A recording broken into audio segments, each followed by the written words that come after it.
your holy name. Praise your holy name. And praise your holy name. Oh, praise your holy name. For you are our God.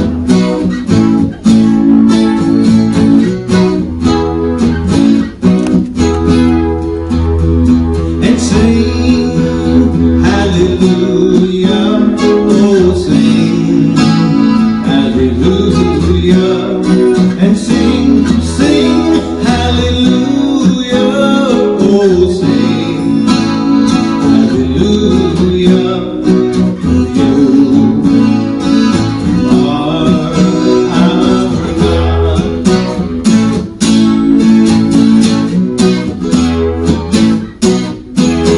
Today's lecture is Pauline Gold. She's been around spiritual studies for quite some time, and I've had the privilege of being one of her teachers. She's very sincere, very loving about what she does, and I've just really enjoyed having her in my classes. I've never heard her lecture before, and this is actually only going to be her second professional lecture. So the first one was about a year ago. So I want you to put your love towards her. I want you to smile at her when she comes up here. Make her feel welcome, because she's got a lot to give to us. Please welcome Pauline Gold.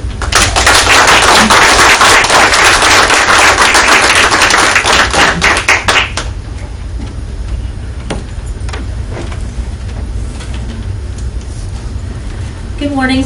Good morning. It's a privilege to be here today, and I would like to thank Reverend Steve Atkins for this opportunity to speak here this morning. I would like to start my talk with a story. A young son and his father were walking on the mountain when suddenly the boy falls and hurts himself, and he screams, "Ouch!"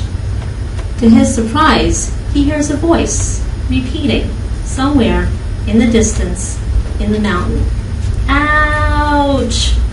Ouch!" Curious, he asks, "Who are you?" And he receives the answer, "Who are you? Who are you?" Angry at that response, he yells, "Coward!" And he receives the answer, "Coward! Coward!" He looks up at his father and asks, "What's going on?" And his father smiles and says, "Pay attention, my son." And the man screams to the mountain, "I admire you." And the voice answers, "I admire you. I admire you." Again the man screams, "You're a champion." And the voice answers, "You're a champion. You're a champion." The boy is surprised, but doesn't understand. And then his father explains. People call this echo, but really, this is life. It gives you back everything that you have given it. Our life is a reflection of our actions. If you want more love in the world, create more love in your heart. If you want more confidence in your team, create more confidence in yourself.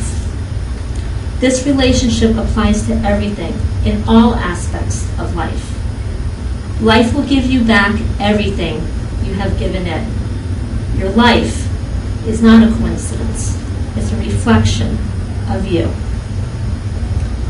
My talk today is about my spiritual walk, the journey, the choices we make along our path. I believe life is our greatest possession, that all of life is a gift, that it is truly amazing and truly incredible. I believe that God, infinite intelligence, the source, whatever you name it, is inspiring all of us all the time. We're already connected. Each and every one of us has a direct connect to the divine. Our relationship with God is organic. It's not a religion that we practice. It is us, who we are and what we are. all that is, all that was, all that you see, all that you don't see, everything around us is interconnected. To truly walk the spiritual path, you must live it. It is very personal and individualized experience. It is flowing, growing, and ever-changing and expanding. And the great part is there's no hurry to get there. It's a journey. It may take a lifetime. It may take inner guidance. It may take inner experience. But life is ours to do with as we will. And the point is, the choice is really ours. Marianne Williamson states, the spiritual path is simply the journey of living our lives. Everyone is on a spiritual path. Most people just don't know it. The search of inner peace, that's a lifestyle decision. Your experience is a result of that decision and not the cause of it.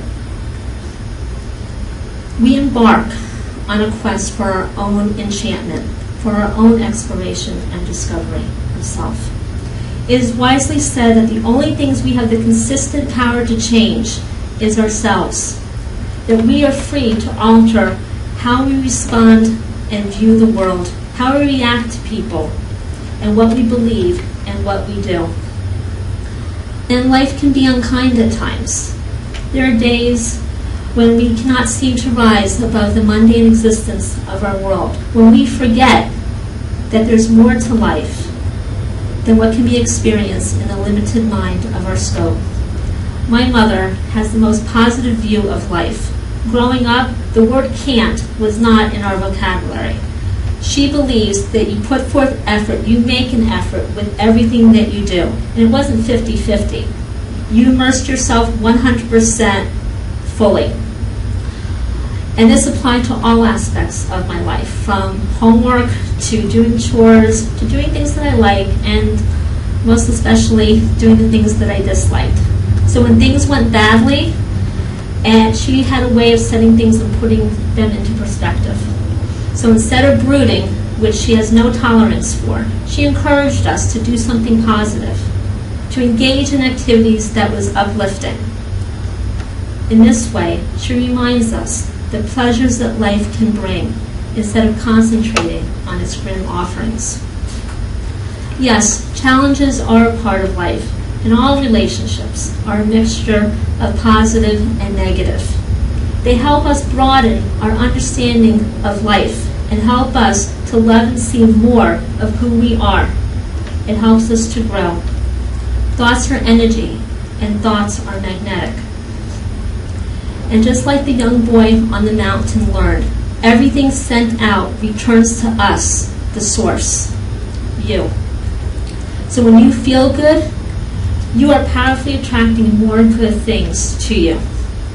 And that's one of our core principles. We make our own happiness and unhappiness. We do that. That's a choice that we make on a daily basis. Happiness is hard to define, but most people know whether they're happy or not. The happiness and joy that you feel, that's what's inside of you and not on the outside. And we can touch into that any time that we want. It is at the root of who we are as human beings, to live fully, to live joyfully. In fact, it is the very first thing that parents take pride in when monitoring their infants. Babies are born with the ability to smile. It's not something that they copy. That's innate in each and every one of us, to express inner happiness, to express inner joy. It's not something that we learn. That's within our spiritual core. One of the most important things that I continue to learn is generate a state of well-being. Because joy is what happens when we allow ourselves to recognize how good things are. Laughing, smiling, finding something good in everything, inviting that curiosity and enthusiasm within. Because it costs nothing, but it gives so much. And one of the side effects, it can be contagious. When you're laughing, that domino effect, it helps you help others feel the same way. Your days will become lighter, more joyous, and more bearable even on those haywire days. And you may look at it this way. Happiness is an approach to changing your life. It's a small gift that you're giving. Find happiness in yourself and share that joy and love with others. My journey, in reality, there was nowhere to go and nothing to do to get there. All I did was to change my attitude, change my perception. Your thoughts, your ideas are always refining. And you become a different person based on your experiences. And that's what's so beautiful, because everything becomes new. Everything that you do is new. As you evolve, your path evolves as well.